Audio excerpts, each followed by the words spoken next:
We're going to get started in about 2 minutes. We have a hot mic. If you can, please mute your mic.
All right, it's 6 o'clock, so we'll go ahead and get started.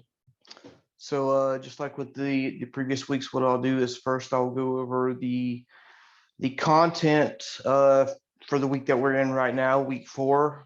I'll go over a lot of the content. Then I'll talk about your assignment and give some examples that are kind of like your assignment, and it'll probably be a good starting point for your assignments if you haven't worked on them yet. And then we'll have a question and answer session at the end. And as I'm going through the material and the examples and things like that, of course, at any point you can, unmute your mic and ask a question or anything like that if you need to. All right, so let's get right into it. So this week was all about functions. So what is a function? A function in Python is really the same as a function in any other language, if you're familiar with any other languages. What a function does is it takes input and produces output. That's what a function it boils down to. You give a function input in the form of parameters, and these words I'm using, we will see them in action here shortly if you don't understand what a parameter is. But a function takes a parameter as input and it returns back to you output. Now how does it do that? All a function is it's Python code that somebody else wrote, right? So, whenever you're getting input from the keyboard, you are not programming the keyboard. You're using a function that somebody else created to get the input from the keyboard. And we'll see those functions here shortly. But you can think about a function as code that somebody else wrote, not you. It'll take input and it'll produce output for you. Now, you can also write your own functions, and that's part of what we cover this week is making your own functions. But at least at the beginning, we'll talk about some functions that are built into Python automatically. Code you didn't write, but somebody else wrote, but you can use it to get stuff done.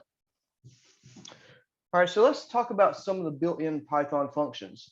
Well, actually, you've been using Python built-in functions all along so far in the course. The first one to think about is the function input, right? So what does input look like? We have a variable, say A is equal to input, and then we put our prompt, enter a number or something, right? Whatever we want to say, right? This input is actually a function. Now, the parameters is what you are giving input. So we are giving the function this string right here, right? And this represents the prompt that it's going to display on the screen. you know, up over here on your prompt, let's run it so you can see, of course, Python file, oh, Python 3 file. There we go. Of course, it says enter a number because that's what we told it. That is the input, excuse me, that is the parameter to the input function in Python. We're telling it, this is what I want you to use as a prompt. So this input function that somebody else wrote, somebody else programmed that, it knows that you are giving it the prompt that you want displayed. And then what does it return back to you? Well, it returns back to you whatever the user typed in. So you can think about this built-in input function as the parameter is the prompt we want to display, and the return value from it is this string that the user typed in.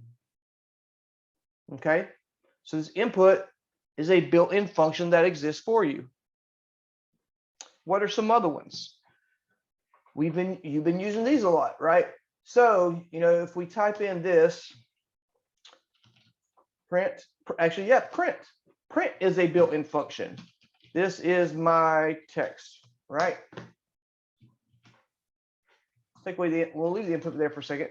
So print is also one of those built-in functions. Now, what is the parameter? What are we giving it the print function? Well, we are giving the print function this parameter, and this is the string that we want it to display. Okay. Now, we don't have anything like this, right? We don't have b equals print. And that's because print doesn't return anything. A function can exist just to get some work done, but not actually return any value. Input returns a value. Input returns whatever we typed in at the keyboard. That's why we say a equals whatever we typed in at the keyboard so that we get that string. But here, print doesn't actually return anything to us. The only thing it does, it takes your parameter and displays that on the screen. So print is another one of the built-in functions. What are some other ones? We have eval, right? So if we have a equals this input, if we look right here, print the type of a will be a string, right? Let's take this out. If we run this, enter a number 54, but it's still a string because, as you've seen throughout the class, input returns a string. Even though I typed in what looks like a number, it's the string representation of that number, right? So we can use another built-in function called eval, right? And so eval, it takes as a parameter a string, and it returns to you the numerical representation of that string. The same thing with int, right? It'll return it as an integer. The same thing with float. It returns it as a float. So then, of course, if we now print the type of a, it should tell us it's a float now, right? So we type in 54. At first, it's a string, and now it's a float. And all these things, this type, the float, the type, the print, the input, all of these are built-in functions that Python provides to you for free out of the box. And again, they all have parameters, and the parameters are what you provide to the function. And that's what we get inside of these parentheses. Inside the parentheses, we have the parameters. Now, in all these examples, we're only giving it one parameter. There's nothing saying you can't have two parameters. So if we have, something like that, right? That means this function takes two parameters separated by a comma. So if there's more than one parameter that you give a function, you separate them with a comma. Now, for input, this doesn't make sense. Input only has one parameter. which is the string you want to print. So it doesn't make sense to give it 2. But we will write our own functions where they do take multiple parameters. Okay. I have a question right here. Is it okay? Yep, go ahead. So exactly what I got into when I was doing my discussion was that I wanted an input of, let's say, feet and inches on one line. Is this possible to be done? Or do I have to do 2 separate inputs? As you just mentioned, is input only one value can be inputted with one input line of code? Or can I have 2 values inputted with one line of code? Yep, I see what you're saying. So let's see what happens here. Let's see what happens if we type in 2 numbers instead of 1. So here we're just saying, input a number, and then we're going to print out whatever a is, right? Did I save it? Yeah, I saved it. So let's run that. So if I type in 3 foot 6 inches or something, right? If we run that, the whole thing is still a string, and the string is 3 space 6, right? So what you have to do, you can do that, and it's not this week. I think maybe next week is when we get into this. But so we have this string A, and this string is this. It's 3 space 6. So what you then have to do, you have to try to figure out, well, how do I take this 3 space 6 and turn it into 2 different numbers? Like into 2 different values, I think. Right. And so I'm not going to go too far down this rabbit hole because we got some other stuff to cover, but I'll show you really quickly what you could do. So I think it's a dot split. Let's see what happens here. Print a. So let's run this. So if we have 2 numbers on the same line, so just a by itself right here is a string, and it's just 3 space 4. What the split does is it takes this string and splits it apart into a bunch of strings wherever you have a space character. So if you saw we had 3 space 4, well, now this is a list, and we'll get into that in future parts of the class. But the first thing in the list is just the 3. The second thing in the list is just the 4. So now you have the 3 and 4 separated out into 2 different values. Yes. Okay. Thank you. So, I mean, that'll kind of lead you in the right direction to do what you're kind of talking about. I don't want to go too far down that rabbit hole right now because of the other material that I got to cover. But if you want to go down that rabbit hole further, then email me directly. But it'll also start to be covered, I think, next week. Great. Thank you. Okay. All right. Well, speaking of built-in functions, the split is also a built-in function with this, this space as a parameter. Okay, let's look at some other built-in functions. So we have what we call min. So let's say we have 2 numbers and we want to get the smaller of the 2 numbers. Let's say we have 1 and 5, right?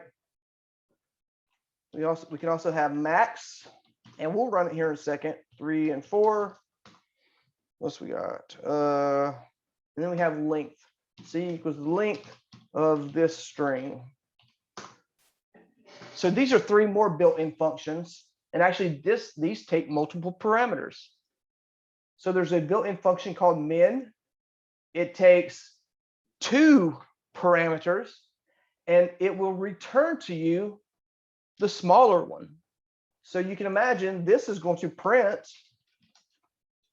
the number 1 because it's the smaller of the 2 values. The max does just what it sounds like it would do. It'll print the bigger of 2 numbers. If we looked at some of the stuff last week, we had the if statements and stuff like that. We could do, like if 3 is less than 4, print 3, else print 4, or something like that, right? Or we could just use these min and max functions, which kind of makes it a little bit shorter, right? So the max will take 2 input parameters, the 2 numbers you want to compare, and then it will return the bigger of the numbers. And then finally, we have this one called len. It's short for length. And if you give it a string, it'll tell you how many characters are in that string. I'm done. Yep, go ahead. Is this for this week's assignment? I think so. You know he posted. He can't hear us. You know he posted. Shalom. He posted. Do you have a question, Ola? No.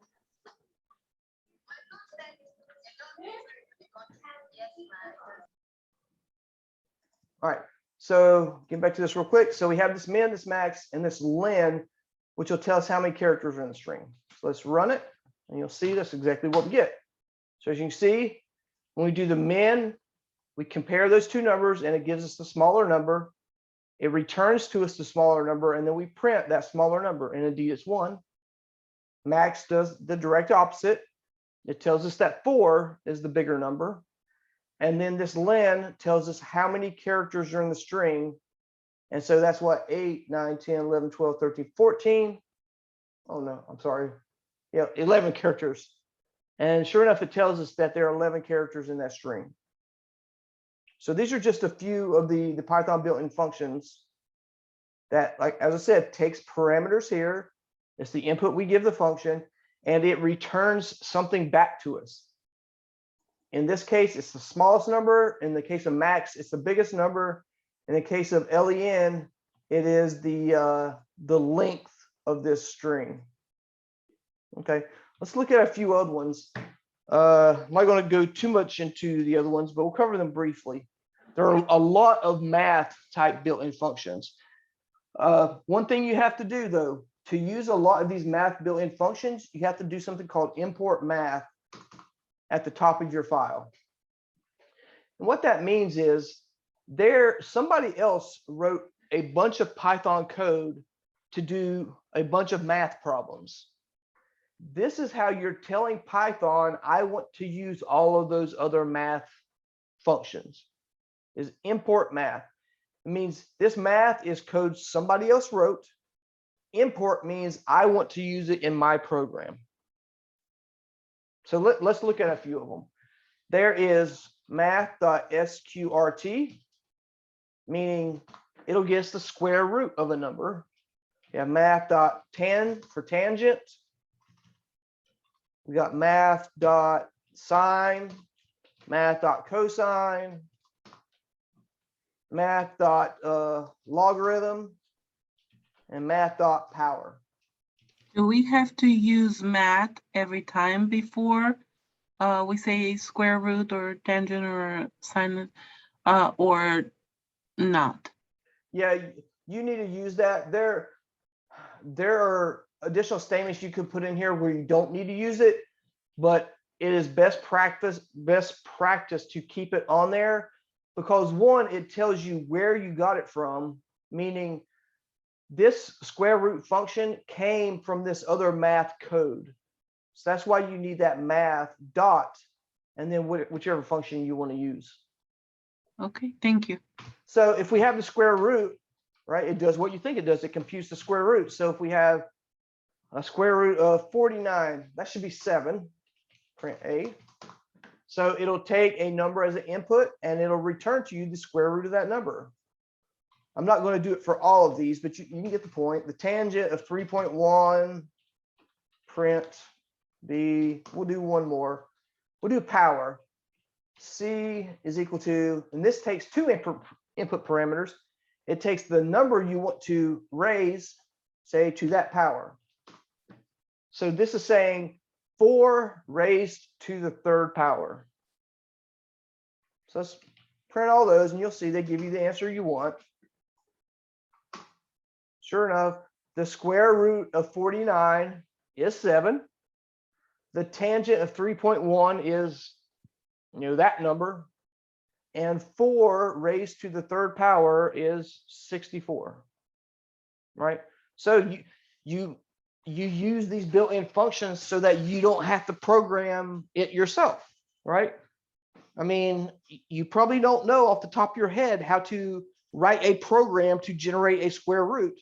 So somebody better at programming than us wrote this function so that we can use it and find out the square root. So those are some of the baseline Python built-in functions. There are tons and tons and tons of Python built-in functions. The best, there's no best way to know them all. You're just not going to know them all. But that's why there's documentation. For example, if we open up our web browser, let's say we want to look up this math.power function. Python math.pow. Here's some good documentation on it. The first link. Oh, Python, not Python. So this will tell us all about it. Of course, here we have to import the math like I showed you. And then there's the math.pow and the two numbers. And then it tells you all about this math.pow. It returns the value of x raised to the power y, etc., etc. It tells you all the parameters. It tells you the return value and everything like that. And you see there's the return value. Oops, scrolling too far. So that's a good way to find out functions, because you're not going to have them all memorized. So referring to documentation is perfectly fine. Okay, so those are a lot of the built-in ones. Let's look at making some of our own functions. Okay, so let's delete all this. So let's imagine we want to compute the area of a circle, right? So what is the area of a circle? Area is pi times r squared, right? That's the formula for the area of a circle. So we could do something like this. Let's get A is equal to the float of an input, enter circle radius, right? We'll ask the user, what is the radius of the circle? Okay, so let's do the computation. So the area will equal pi, which is 3.14 and something, times r squared. Actually, let's call this radius, because it's the radius they're typing in.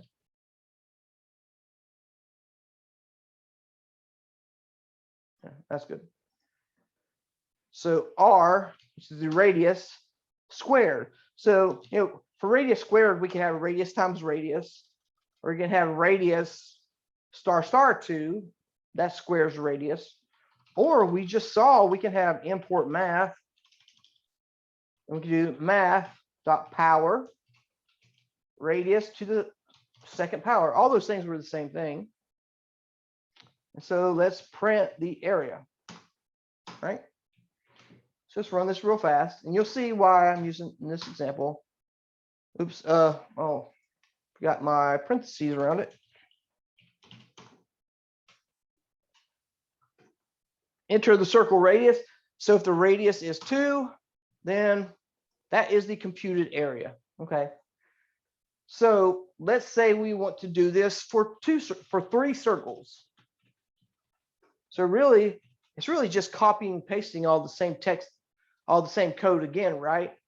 This will get us the radius of a circle. This will get us the radius, the area, and the area, right? Let's save it and let's run it.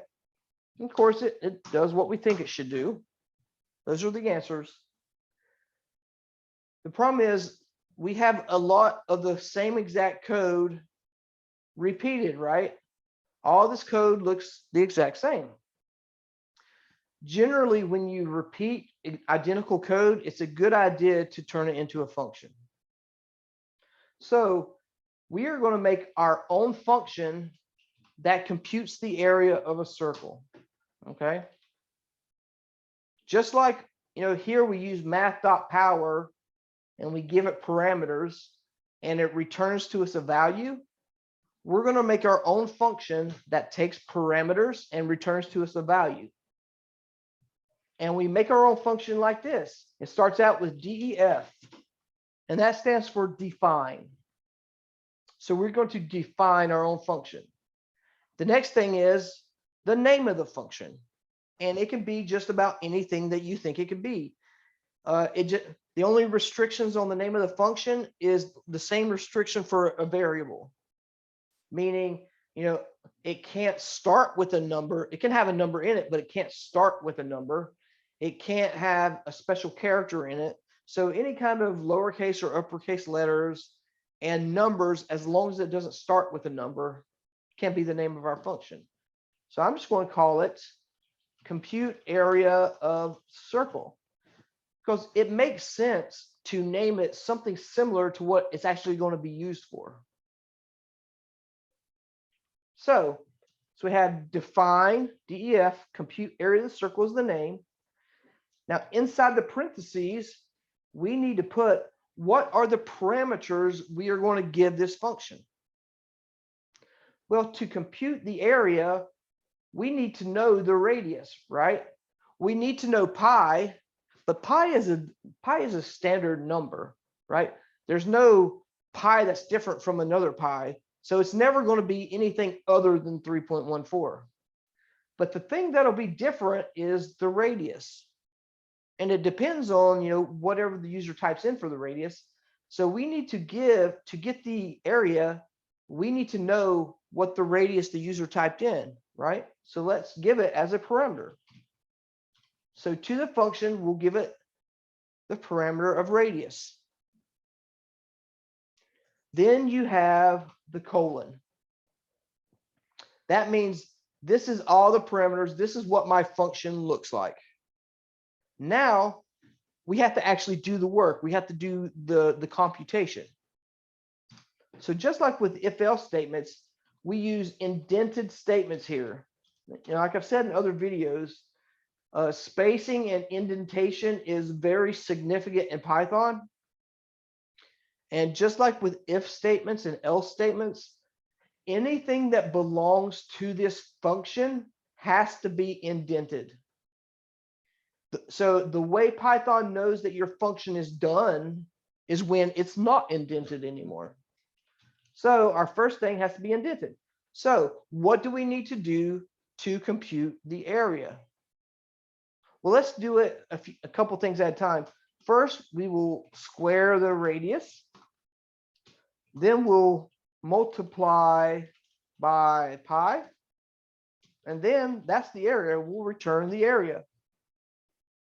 Let's do those 3 steps, because these are the 3 steps in computing the area of a circle.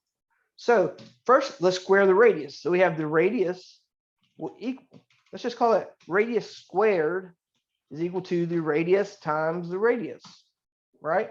That's the radius squared. So let's take the radius squared multiplied by pi. Actually, that is just the area. Area is pi, just 3.14, times the radius squared, right? I hope this is making sense so far. And then we want to return the area. Return area. That's the end of our function. So let's go over it one more time. We do a define, the name that we want to call our function. Inside parentheses, we put the parameters the function needs. In our case, it needs the radius. And then we just do the work to compute the area. And then at the end of it, we return the area. So let's look at how we use it. I have one question. Yep. Can we use another function inside of a function that we are creating? Yes, you can. I mean, we could have. Yeah, instead of radius squared, we could have written math.pow. Yep. Right here, we could have done math.pow radius to the second power. Yep, same thing. Thank you. Yep, you can do that. Actually, we'll just leave it like that. So now let's call our own function. That's the terminology we use, is when we want to execute this function, we say we are calling the function. Like when we have math.pow here, we're calling the pow function with those parameters. So instead of computing the area here, we're going to use our function. So in this case, it'll be area is equal to, scroll up here so we can see it at the same time, is equal to compute area of circle. And in the parentheses, we need to give it the parameter, which is radius. See, I want to make an important distinction here. Let me rename this to just R. We'll see why here in a second. We'll pass it R, area, let's call this A. Okay. So let's save that. So what's going on here? We made our function. So we're going to say R is equal to, whatever the user types in for the radius. Then we're going to call our function compute area of circle with the radius the user typed in. It's going to return to us the area it computed, and then we're just going to print the area. So let's run it just to make sure it works. And then I'm going to point out an important distinction to make when we're talking about these variable names. Okay, so let's run it. Enter the circle radius. The radius is 1. There's the answer. We run it again. The radius 2. There's the answer. So on and so forth. So that's how we have made our own function and how we are calling our own function and utilizing it. I mean, this is a fairly trivial example. It's not hard to compute the area of a circle, but you can imagine, some kind of function that has hundreds and hundreds of lines of code. Okay, so one thing I want to point out is the naming of these variables. Note here that, down here in the main part of my code, meaning, the stuff not in the function, I'm using R. And when I call the function, I use that R because the R is what the user typed in. But whenever the code comes up here to the function, it's now radius. So how can I use R here and radius here? Because what's happening is whenever the computer gets to this line of your program, it's going to say, oh, compute area of circle.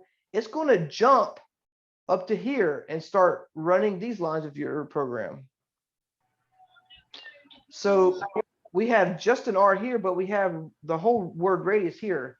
That's because these words, the variable names, they do not need to be the same name. This could be a random bunch of letters. Copy, paste that in there. It could be a random bunch of letters. Obviously, this does not match that name, but it does not matter because the name does not transfer up here, only the value. So whenever I type in 2 as my radius, that means this variable is the value 2. And whenever I call my function, the value 2 is what comes up here. Not the name of it, but the value 2 is what comes up here. And it says, oh, this is the first parameter. The value is 2. Okay, this first parameter is now the value 2. And so that's how I can use this radius with a different name as opposed to what I called it with. And one thing you have to stop yourself from doing. Python will let you do it, but it is very bad programming practice, and you may get points taken off.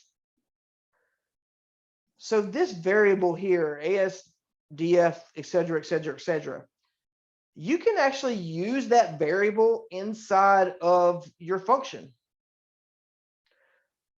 but do not do that. That's very bad programming practice. For example, I can up here, I can print out whatever it is. I have access to that variable. So when I run it, there's the printout of it. So, I called the function with the value 123 I typed in. So I'm actually printing out that variable, but that variable exists outside of the function, meaning it's not part of the function. So it's very bad programming practice to use any variable that's not part of the function. I hope that's clear how I've explained that. So radius is part of the function, so I use radius in here, and I can create new variables in here. That's fine. But if I had some other things like this is a string, a, do not use a directly in your function. If you need it, if you need that in there, then you need to pass it as a parameter and then have this as another parameter. That's fine. But anything you need inside the function, you need to pass it as a parameter to that function.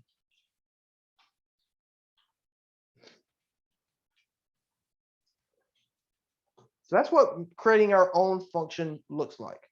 And you can do it for just about any purpose that you can think of. Another thing you should avoid is you generally don't want to do any printing or input inside of your functions. There are some rare exceptions to that, but generally your functions should only do computations of some type. That's another, it's kind of like a rule of thumb. There's nothing, Python will let you do input in here, do something. If we run that, then in radius, see, Python will let you do that and it won't complain about it. It's valid code, but it's a rule of thumb and is generally frowned upon to do any kind of input or output inside of a function. Instead, as you see here, I got the input, in the main part of my program, and I did the printing in the main part of my program. I don't have any kind of input or print here inside of my function that I created.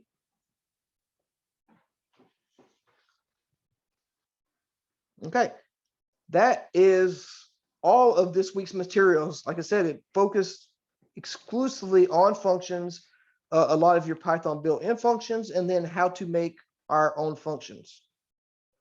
The next thing that I will cover, though, I'll kind of give like an example that's similar to what your assignment is, and you could kind of take the example and build on it. But before I start talking about that, does anybody have any more questions about functions?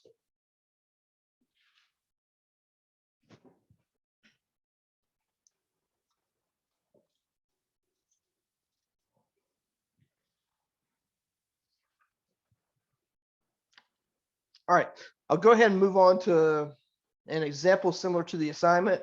Again, at any point you can stop me if you have a question, or at the end we'll also have a question and answer session.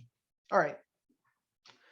So for your assignment, if I remember right, you have to it was on the top of my tongue. Give me 1 second. So I have my example wrote down, but I forgot what to say about what your actual assignment is. And there it is. Yeah. So for your assignment, you have to write a function and you have to get some input and you have to compute the cost to carpet a room, right? So for your assignment, you need to ask, what is the size of the room? What's the length and width of the room? You need to ask the user, what is the quality of the carpet? Is it high quality, medium quality, or low quality carpet? And then you have to make your own function to compute the cost based on those variables, right? So let's do something kind of like that. I am going to let's make a program to compute the taxes on a car based on its year and if it's gas or electric.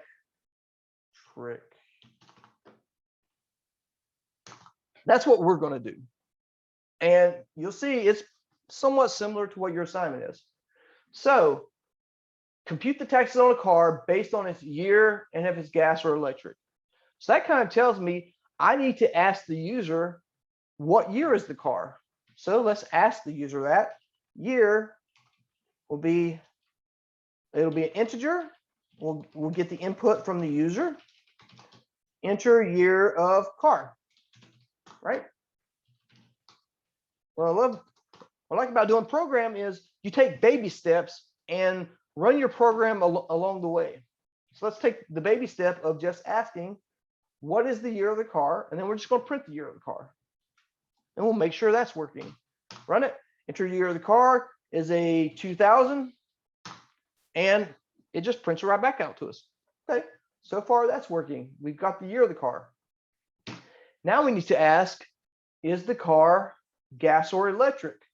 Because that's more information we need to know to determine the taxes. Okay, so have another one called gas or electric.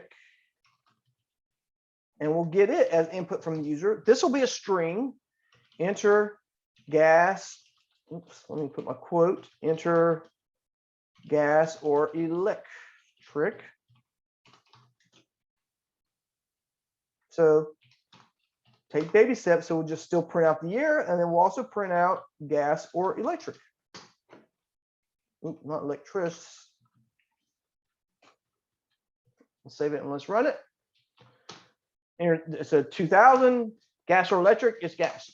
There we go. So we've got that working so far. We've got the year and we've got its gas. And if we run it again, it's a 2001 electric. There we go. So it's working so far, right? All right.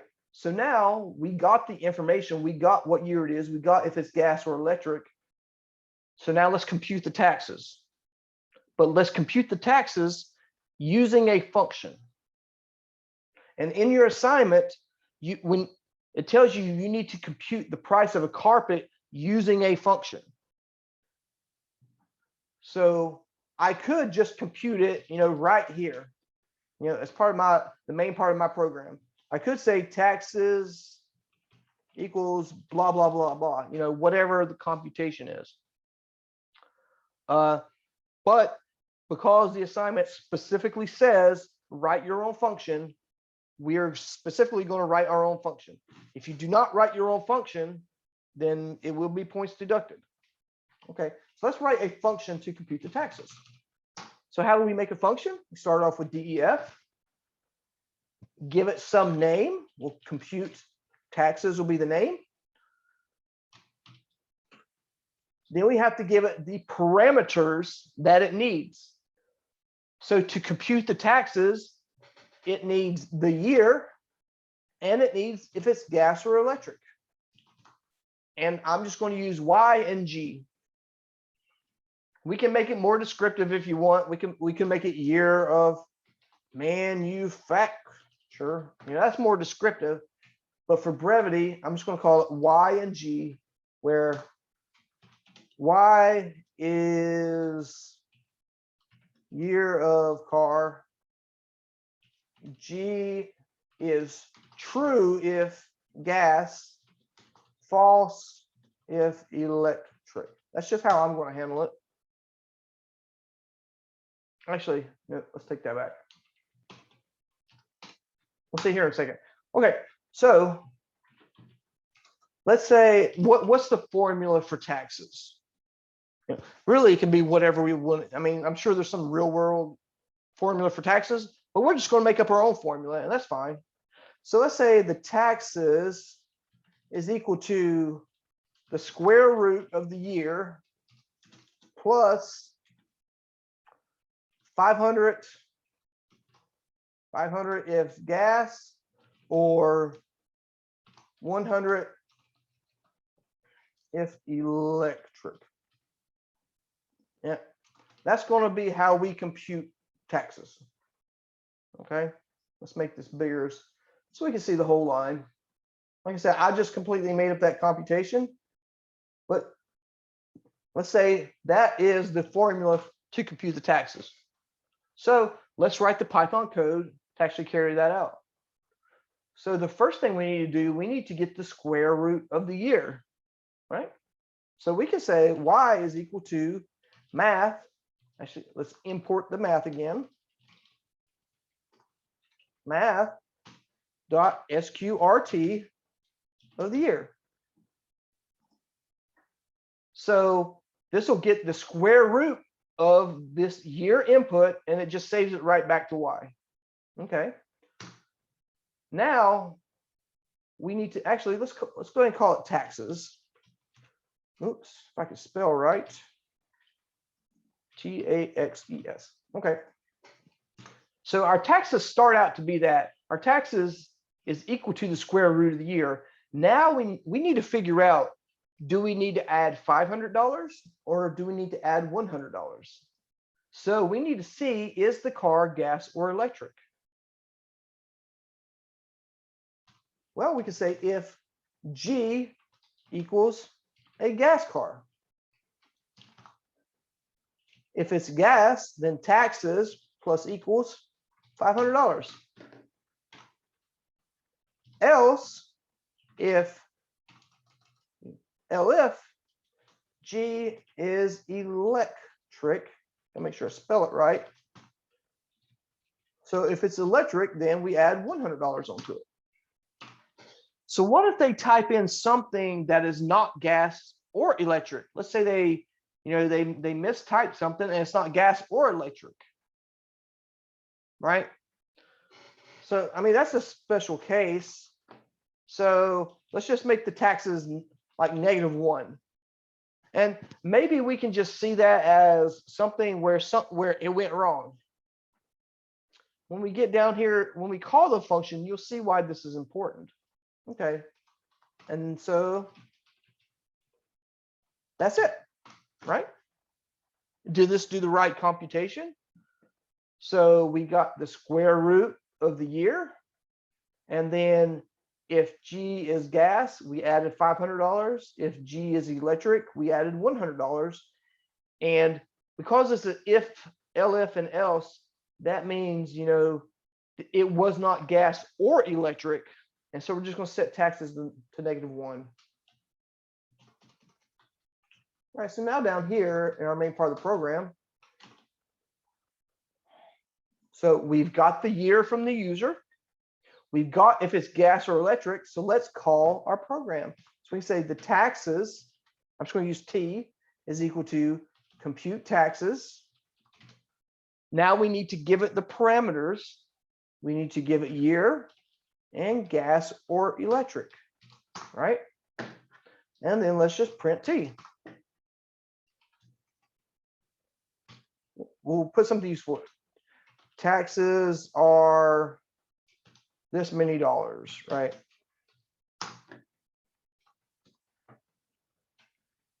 Let's run it. We run it. Year of the car, let's say it's a 2000. If it's a gas car, that's the tax rate. 540. It has a lot more decimal places on there. I'm fine if you leave the extra decimal places. If you want to format it so it's only so many decimal places, that's fine. Oops. Say it's a 1996 and it's electric, then that's the taxes on it. Okay. So what happens if we don't put in gas or electric? Say it's a year 2020. If we accidentally type GAW instead of GAS, we see the taxes are -1. Obviously, you can't have -1 taxes. So that's kind of telling us something went wrong, right? And that's because we mistyped this. We typed in GAW instead of GAS. Kind of the same thing applies if you type in capital GAS is still the same thing. And we've talked about that last week, where, you know, uppercase letters are different from lowercase letters. So we could do G dot to lower, G dot to lower. What this will do, it'll take whatever G is. In this case, it was capital GAS, and it'll make it all lowercase letters so that we can compare it with lowercase letters. Now, if we do this, you know, the 2020 vehicle, it's capital G, little a, capital S. Oops. Oh, yeah, I'm sorry. I don't think it's too lower. I think it's just lower. See if that works. I think that works. So say 2020, capital G, wait, yep, there we go. So that way the, you know, the upper or lowercase of the letters doesn't matter.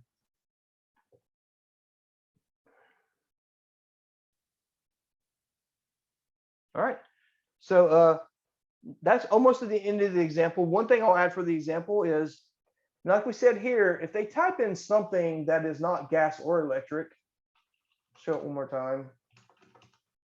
They just typed in something.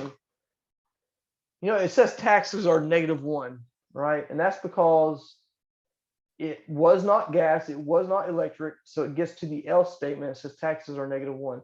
Well, down here, when we call the function, we say t is equal to, you know, whatever our function computes.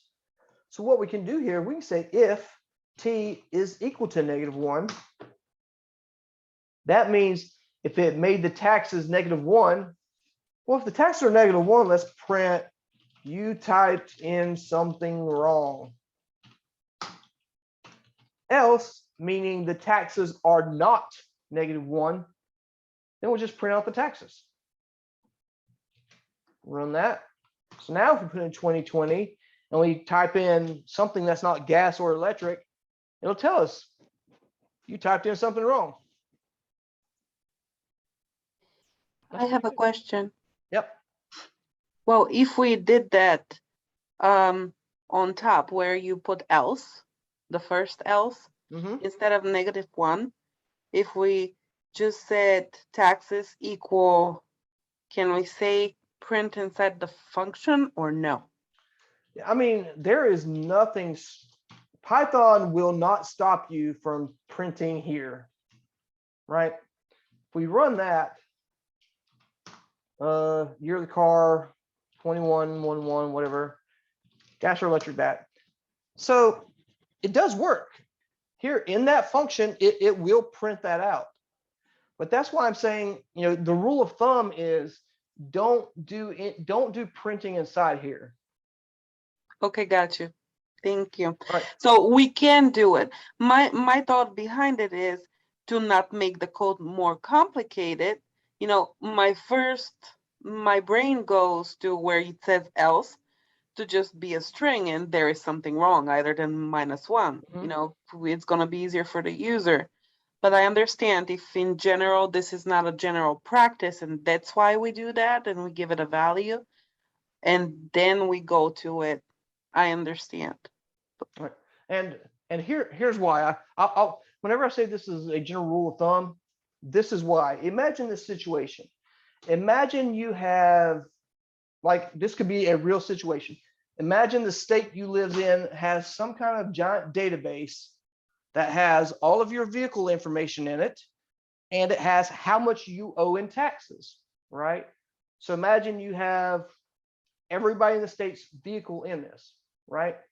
And so you want to run some computation, like let's say it went to the new year, and you want to rerun the computation to see how much taxes everybody owes, right?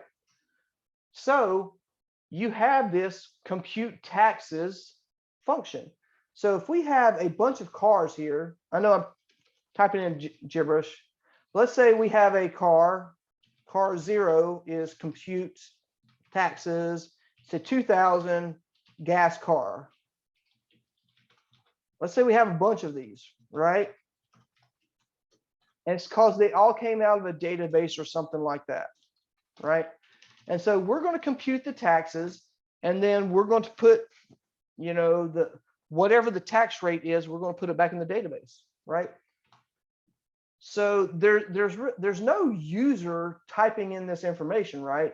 A user didn't type in 2000, a user didn't type in gas. We got that out of the database. And so we want to run the computation for the taxes. We want to get it. And then let's say we want to insert, you know, it's a comment. It's like pseudocode here. Insert taxes into the database, right? And we want to do that with all of them.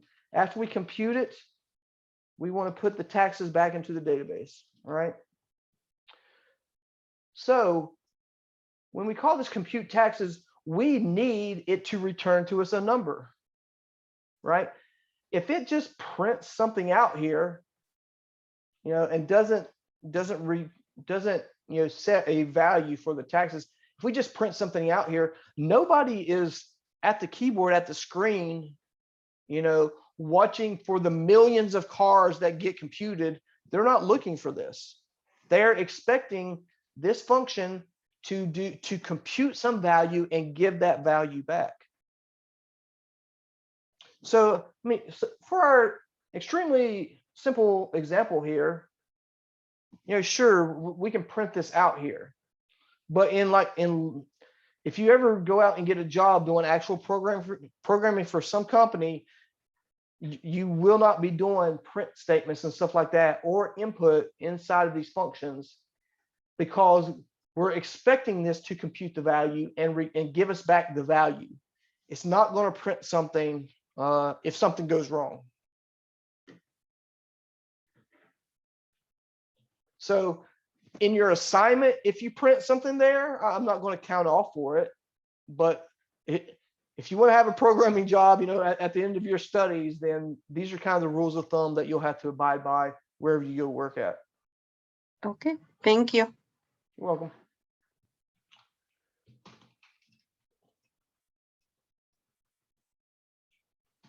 Okay, and that is the end of the example. Like I said, this is pretty similar to what you have to do for your assignment.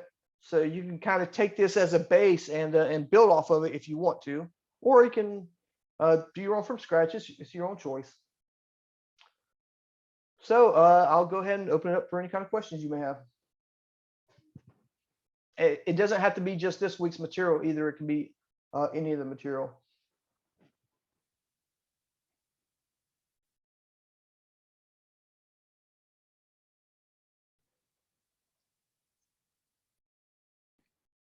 Professor Steffi, can you explain test cases again? Yep, I'm actually glad you brought that up. I meant to do that. It slipped my mind, but thank you for bringing it up. Okay, so if you actually go back and look at the course content, I think it's last week's. I think it's week 3 content, but it lays out exactly in the week 3 content under test report what goes into the test report. And also, if you look at the video that I put on there from last week, I do an example test report, but we'll go over it again. All right.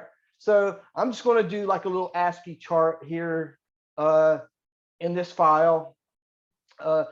You should be doing yours in Word or PDF or something like that, or you can do it in Excel, whatever works for you. I just want to do like a little ASCII one here. So there's several columns that go into a test report. You can think of it like a table. So the first thing you have is test or case number. Then you'll have a column for input. Then you'll have a column for expected output. I can spell. Then you'll have a column for actual output, and then you'll have a column for result. So your test report should have these 3 columns. Or sorry, well, I said 3 columns, these 5 columns. Okay. There we go. So the case number should just be number sequential. So you have test case 1, test case 2, test case 3, test case 4, so on and so forth. Now the input is what input are you giving to your program? So if we take our example here, where we're computing these taxes, what is the input to the program? What is the user typing in? Well, the user is typing in, the year of the car, and they're typing in gas or electric, right? So that is the input to my program. But for your input here, you can't just put year of the car. You can't put gas or electric. You have to put the actual values that you're testing your program with. So say for test case 1, I'm going to use the year 2000, and I'm going to use a gas car. For test case 2, let's say I use the year 2020, a gas car. Let's say for test case 3, I want to use 2010, an electric car. Say for test case 4, I'm going to use a 1900 Model T. Right? So let's say these are our 4 test cases. This is what I want to test my program with to see if my program is working correctly. And that is the entire point of a test report, is to test your program against what it should produce as an answer, and then see if it actually produces that answer. So when we have the expected output column here, what should my program print if I give it that input? You should not run your program and put the output into expected output. The expected output should be manually computed by you. When I say manually, you can use a calculator. Calculator is fine. But do not use your program to compute the expected output. And once we get to the end of the test report, I'll explain why that is so important. So for the expected output, so let me bring up a calculator. Calculator, it's kind of off screen from you. So we said, the taxes are the square root of the year. So let me do the square root of 2000. Where's my square root button? There it is. And then if it's a gas car, so I want to add $500 to it, plus 500. So my expected output, according to my calculator, is 544.72. With some other ones, but rounded to the nearest cent, that's what it should be, according to my calculator. So let's do this other one, 2020 in gas. So let's do 2020 square root. It's gas, so add $500 to it.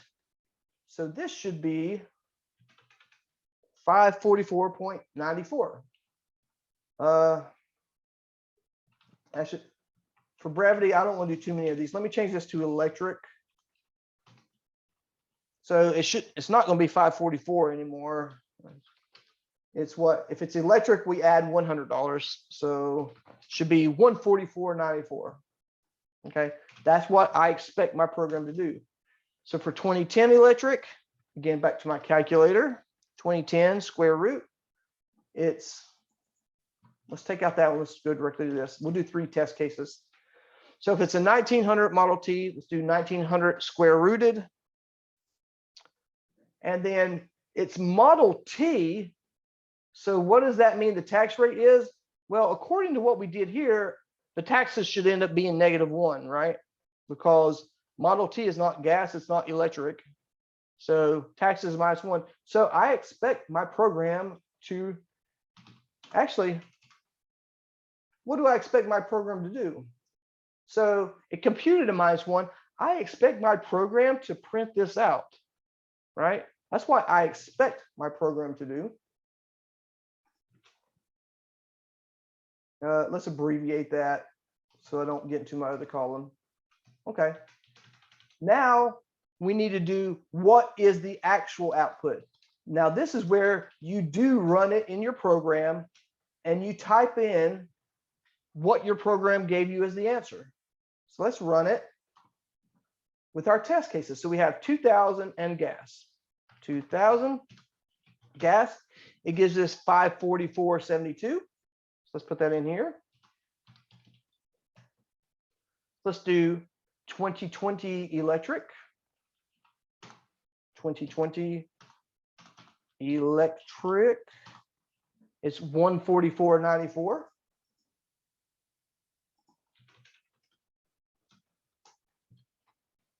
94. And then let's do 1900 and Model T. 1900 Model T. And it told me you typed in something wrong. Right? And so the result is, do those two things match? So is the expected output the same as the actual output? And and you use a pass or fail here. So in this case, the actual output is the same as the expected output, so it passed. Same thing here. The actual output matches the expected output, so it passed. Same thing here. It passed. Even though it didn't compute an answer, it gave me what I expected it to give me. So this is all there is to a test report. But let me explain a couple more things with it, though, about why they are so important. Okay, so let's imagine for a second that I haven't ran these yet. Okay, I just did this so far. You know, this is my input. This is what I expect the answer to be. Let's say I made a mistake in my program. Instead of adding $500, I subtracted $500. I made a typo. There's a bug in my program, right? Because that's incorrect. It should be plus, but I accidentally typed minus. Okay. So and I didn't notice it. And you can imagine if you have, you know, programs with millions and millions of lines of code, mistakes happen. That's why there are bugs in real world programs. It's nearly impossible to make a bug-free program when they get very large. Okay, so I made a mistake. I made a bug in my program. I accidentally put minus. So let's run this versus my test cases. All right. So the first one is year 2000 and gas, 2123 gas. It tells me the answer is minus 455.27.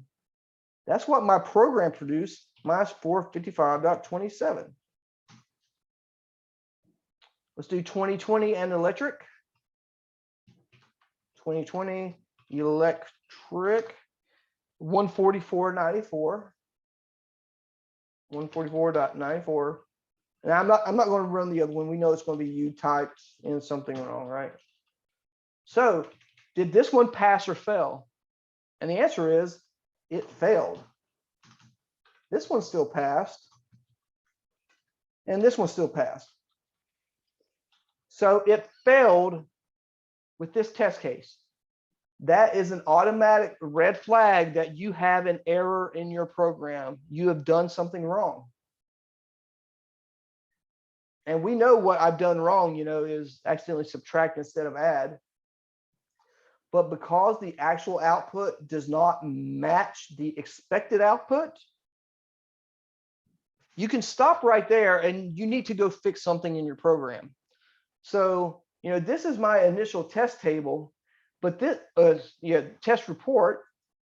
But whenever you get a failed, you should not submit that as your solution, because if it says failed, it means you did something wrong.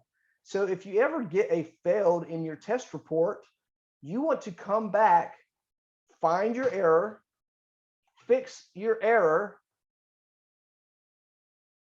and then you actually want to run all of your test cases again if you fixed an error. So if we run it again, of course, you know, I found the bug, I fixed the bug. It's 2020 gas. Now it says it's 544.94. And now it passes. That means I found the error in my code and I fixed it. And then you would continue running the other test cases. So that is the point of a test report, is to find errors in your program.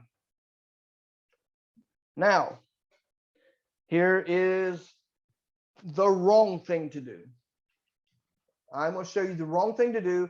I'm showing you the wrong thing so that you don't do it. Because when you do this, believe me, I will know, and you will get 0 points for your test report. No matter how good the rest of your test report is, I'll give you a 0 for the test report. And here's what some of you are going to do. I hope not, but I see it error every class. So somebody will do this and somebody will lose points. So let's say I still have that bug in there. What's my code? Actually, instead of adding 500, I accidentally just added 400. Okay, that's still an error in my code, right? Because according to the formula, I should add $500. But I made a mistake and I am only adding $400. Okay, so it's still a bug in my code. Okay, so I went up here, I made my test cases, I made this the input. So what's the next thing I should do? The next thing is I'm supposed to manually calculate this, right? Using a calculator. I'm supposed to manually compute it. But I'm going to be lazy. Instead of manually computing it, I'm just going to run my program because I can't make a mistake, right? Everybody thinks that, but everybody makes mistakes. And so you run your program, you say, oh, the answer is 444.94. So you're going to put, oh, that's my expected output. And it's my actual output. And it passes. And then you can continue and run the rest of the test reports. So I hope you all can see the grave mistake that I've made here is that I did not manually compute the expected output. I just assumed my program was going to give me the right answer. And I just used whatever my program told me, I just used for both of these and said it passed. If that is what you do, you will get no points for the test report because that defeats the entire purpose of the test report. Because you have an error in your code, but you didn't catch it because you just assumed it was right. And you assumed that whatever it told you was the answer it was supposed to be. And I do catch this all the time. The easiest way to catch it is when I am looking at your code, if I see an error in your code, in your computation, I will immediately look at this test report to look for this kind of thing. Because, I mean, for this example, it's really easy to manually compute this and tell that is not what the manually computed answer should be. All right, so that's a long diatribe on the importance of test reports, but that's what it should look like. That's the content that you should have in it. And like I said, you make it a table in Word or Excel or something like that to make it easier to type in and look at.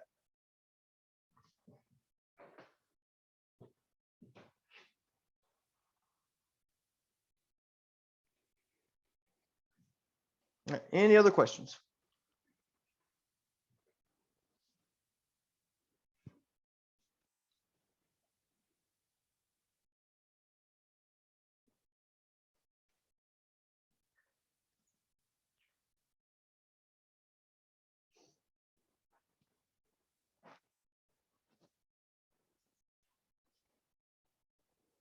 All right. I'll stick around for about 2 or 3 more minutes if you happen to have a question that pops up in your head. If not, feel free to drop off whenever you want. I will get this video uploaded on YouTube sometime in the next few hours and get the link sent out so you can go back and review it at your convenience. But if you have a question, go ahead and pop up in the next couple minutes. Otherwise, have a good evening.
Professor Steffi, I have a question. For the assignment, it says choose your prices per square foot of the 3 grades of carpet in your comments.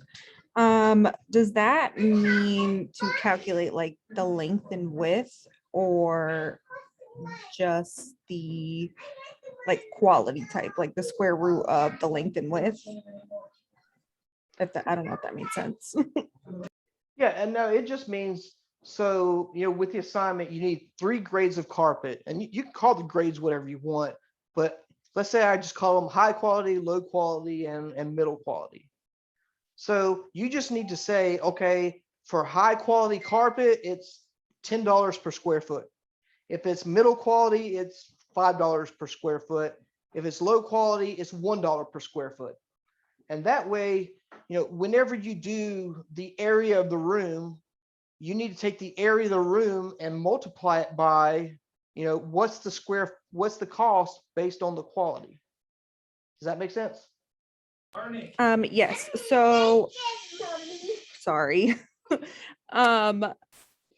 You would still have to find the square root of the room, or no, you said the area, right?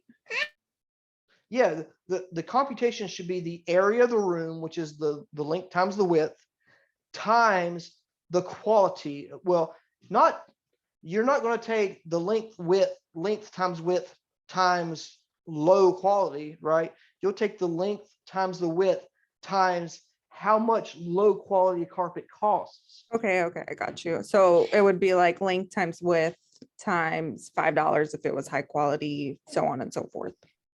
Yes. Okay, that makes sense. Thank you.